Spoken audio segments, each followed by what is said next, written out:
Hey friends, I'm in a great mood today, hope you are too. We're reviewing some new releases, seeing what's coming out soon, or maybe not so soon. Enjoy watching, let's go!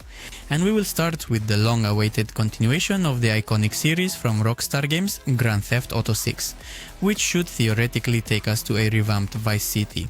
For the first time in the history of the franchise, two main characters were introduced at once. The game promises a vast open world, rich with details and a dynamic system, and enhanced mechanics of interaction with the environment. The storyline will be filled with unexpected twists, and there will also be multiplayer, just like with the 5th GTA. Can't do without it. You need to rake in money with a shovel. The second part of the game, Kingdom Come Deliverance. This is a continuation of the most realistic RPG, which will immerse us in a medieval setting. The main character of the game is Ingrid from Skalitz. His image is actually really cool. Ingrid, a wonder. In general, the game continues its story, facing new challenges and various intrigues. The developers promise to increase the scale of the game world and improve the combat system in the second part. Also, to add new quests based on real historical events. Special attention is given to the development of relationships with NPCs and our influence as a player on the story's development. Doom: The Dark Ages. This is the third part of the rebooted series that will take us to a gothic setting reminiscent of some kind of medieval era. The game tells the backstory of Doomguy, revealing his development as the Doomslayer. The new mechanics will include using a shield to deflect attacks, as well as a variety of weapons appropriate for the era in which our hero finds himself. The developers promise a dark atmosphere inspired by classic horror, as well as the most dynamic gameplay combining elements of a shooter and melee combat. Assassin's Creed Shadows is a new installment of the popular series which will take us to feudal Japan.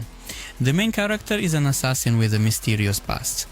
He opposes samurai and ninja, using his stealth and combat skills.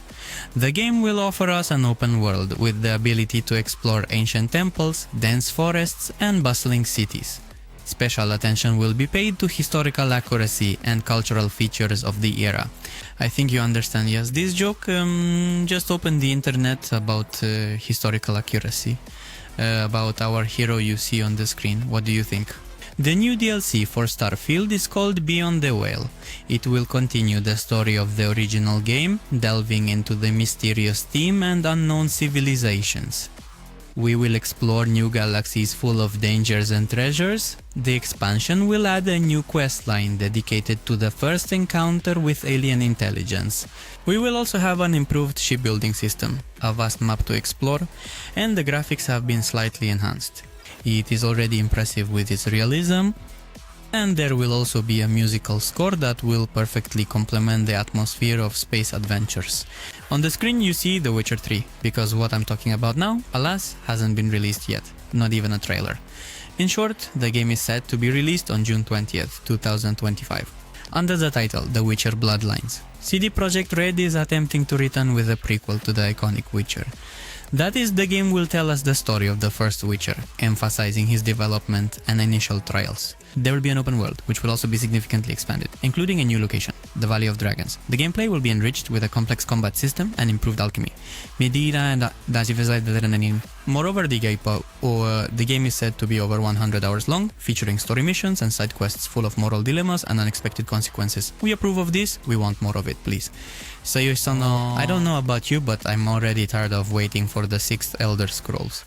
And yes, I hope the continuation really comes out, because will transport us to the exotic desert of Hammerfell, where we'll also encounter guild intrigues, bloody wars, and exploration of ancient ruins.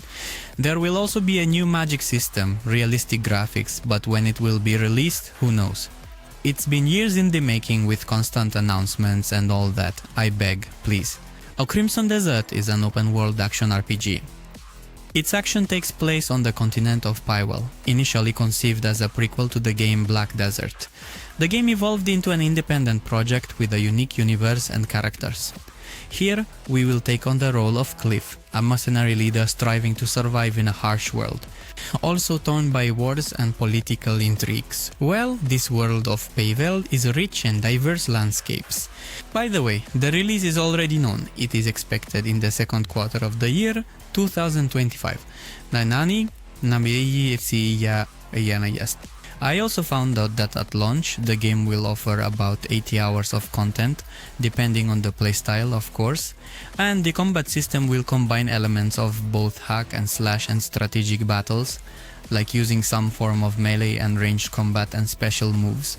Well, yes, there will still be an online mode, kind of like it's planned to be added after release.